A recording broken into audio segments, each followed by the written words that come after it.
The strategic and operational approaches to developing international trade involve the methods businesses use to enter foreign markets, manage resources effectively, adapt products and services to local needs, and control costs and risks while expanding globally.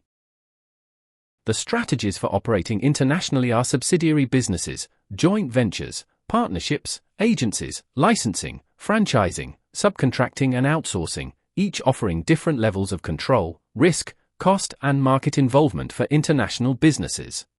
Subsidiary businesses are wholly or majority-owned operations established in another country where the parent company gains full control over decision-making, allowing consistent branding, quality control and long-term strategic growth.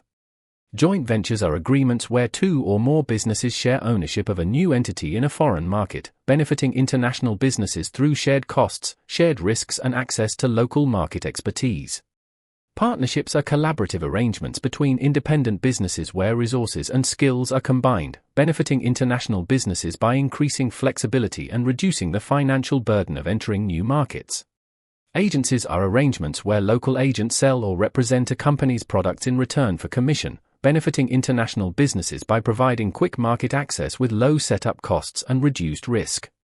Licensing is where a business allows a foreign company to use its intellectual property in exchange for fees or royalties, benefiting international businesses by generating income without large capital investment.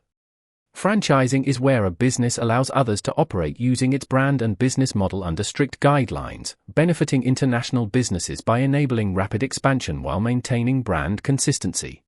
Subcontracting is the use of foreign firms to produce goods or services on behalf of a business, benefiting international businesses by lowering production costs and increasing operational efficiency.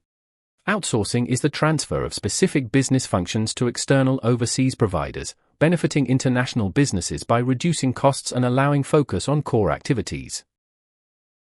The reasons for using a selected strategy when operating internationally are the speed of establishing operations, access to local business knowledge and expertise, cost control and risk control. The speed of establishing operations is how quickly a business can enter and begin trading in a foreign market, benefiting international businesses by allowing faster responses to market opportunities. Access to local business knowledge and expertise is the use of local understanding of culture, laws, and consumer behavior, benefiting international businesses by improving decision-making and reducing costly mistakes. Cost control is the ability to manage and reduce operational and setup expenses, benefiting international businesses by improving profitability and financial stability. Risk control is the management and sharing of financial, legal, and operational risks, benefiting international businesses by reducing potential losses in unfamiliar markets. Re-engineering products and services to meet the demands and preferences of international markets means adapting design, features, pricing or delivery methods to suit cultural, legal, and consumer differences across countries. A business would do this as when operating internationally as it increases customer acceptance, competitiveness, and overall sales by better meeting local expectations. The resource considerations that a business has to make when operating internationally are capital costs, revenue costs, expertise and intellectual capital, training costs for local labor, and the organizational structure of the international business. Capital costs are the initial investment required for assets such as buildings, machinery, and technology, which a business must consider as they affect long-term financial commitment and risk. Revenue costs are ongoing operational expenses such as wages, utilities, and materials, which a business must consider to ensure sustainable profitability in international markets. Expertise and intellectual capital, which can be local and/or provided by the incoming business, are the skills, knowledge, and innovation needed to operate effectively, which must be considered to maintain competitiveness and efficiency. Training costs for local labor are the expenses involved in developing employee skills and knowledge, which a business must consider to ensure consistent standards and productivity.